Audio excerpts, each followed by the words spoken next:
12월 18일 방송된 KBS ETV 주말 드라마 신사와 아가씨 25회 극본 김사경 연출 신창석에서 이영국, 지현우부는 조사라, 박하나 분과 약혼식 도중 박단단, 이세희 분과 추억을 떠올렸다. 기억상실 이영국, 지현우부는 조사라, 박하나 분과 약혼을 앞두고 박단단, 이세희 분에게 남산에서 마지막 사랑 고백하려 했지만 박단단은 남산까지 갔다가 이영국을 보고 눈물로 돌아섰다. 박단단은 이영국이 기억이 돌아오면 어차피 조사라와 결혼하리라 여겨 전화기를 아예 꺼버렸고 이영국은 몇 시간 동안 눈을 맞으며 박단단을 기다렸다. 이젠이 최명빈 부는 부친 이영국이 혼자 남산에 있다는 사실을 알고 걱정했고 박단단은 다시 남산으로 달려가 이영국에게 제니가 걱정해서 왔다. 왜 이렇게 사람들을 피곤하게 하냐고 성냈고 이영국은 박단단이 자신에게 정말 감정이 없는 줄로만 알고 마음을 접었다. 박단단은 홀로 눈물 흘렸고 이영국은 감기 몸살을 앓았다.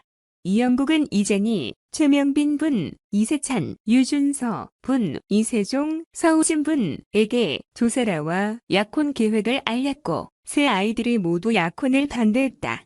이세찬은 가출까지 감행했고 왕들한 차화연 부는 조사라에게 아이들을 꽉 잡고 있는 박단단의 도움을 받으라 조언했다. 조사라는 박단단 앞에서 아이들을 설득해달라고 부탁하며 눈물까지 흘렸다. 박단단은 조사라의 눈물에 속아 곧 에나킴 일화분과 미국으로 갈 자신과 달리 조사라가 아이들 옆에 있는 게 맞다 여겼고 이제니와 이세찬에게 결혼 전까지 친해지기 위해 노력하는 게 어떠냐고 설득했다.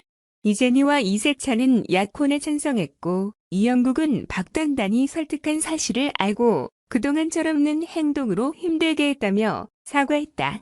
박단단은 에나킴 이일화분을 만나 눈물 흘렸다.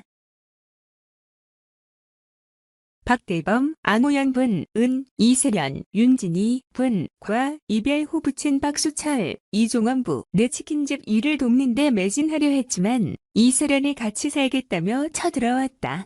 박대범 모친 자연실, 오현경 부는 아들 박대범보다 이세련이 7살 연상이라는 사실을 계속 마음에 걸려 했지만 주모 신달래, 김요옷 부는 이세련이 한 달만 버티면 다시 생각해보겠다고 반은 넘어갔다.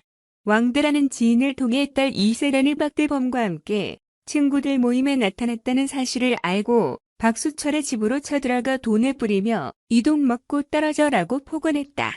이세련이 겨우 모친 왕대란을 데리고 나가자 박수철은 돈을 저 왕대란에게 돌려주며 이세련의 가방도 들고 나와 다시는 보고 싶지 않다고 선을 그었다. 이세련은 모친 왕대란에게 엄마라고 부르고 싶지도 않다고 성냈다. 드디어 이영국과 조사라의 약혼식 날, 이영국은 케이크 촛불을 끄다가 두통을 느끼며 박단단과의 지난 일들 기억을 찾았다. 이영국이 비명을 지르며 쓰러지자 약혼식에 모인 모두가 깜짝 놀랐다.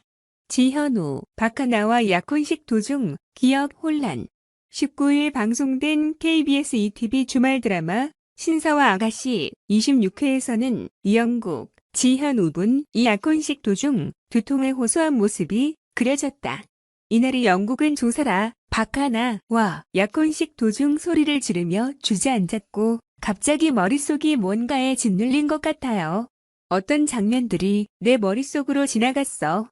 영화의 한 장면처럼 옛날의 기억인지도 모르겠어라며 고통스러워했다. 이세련, 윤진희는 혹시 기억이 다시 돌아오는 거 아니야? 라며 기대했고 조사라는 무슨 장면인데요? 라며 물었다. 이영국은 아무것도 아니에요. 나에게 기억인지 아닌지도 모르겠어. 그냥 머리가 어지러워라며 털어놨다.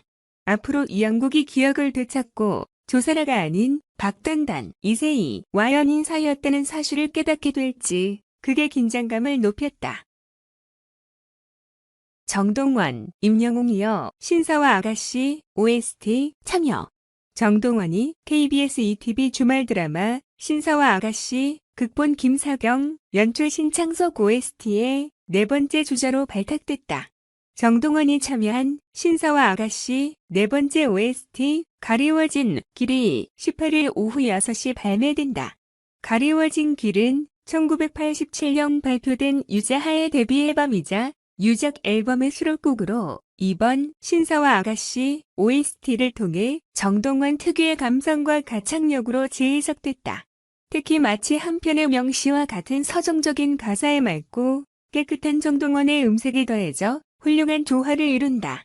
또한 가리워진 길을 새롭게 해석한 허성진 작곡가는 K-윌의 말해 뭐해, 펀치의 영화 속에 나오는 주인공처럼 등 수많은 히트곡을 탄생시킨 대세 프로듀서로 원곡과는 또 다른 감성으로 극의 완성도를 높이며 깊은 여운과 감동을 선사하는 웰메이드 리메이크 OST를 선보일 예정이다. 음주운전, 김진혁, 생각 짧았다. 운전대 잡지 말았어야. 김진혁은 23일 옥생과 통화에서 생각이 짧았다. 운전대를 잡지 말았어야 했다. 계속 그날을 후회하고 있다고 말했다. 이날 인천 남동경찰서는 김진혁이 교통사고처리특례법상 치상 및 도로교통법상 음주운전 혐의로 불구속 입건됐다고 밝혔다. 김진혁은 지난 18일 0시 11분께 인천시 남동구 구월동 한 상가 건물 지하 주차장에서 술에 취해 자신의 미니쿠퍼 차량을 몰다 주차된 차량 2대를 들이받은 혐의를 받고 있다. 이때 주차된 차량에 타고 있던 20대 운전자가 인근 병원으로 옮겨졌으며 전치 2주 진단을 받은 것으로 알려졌다.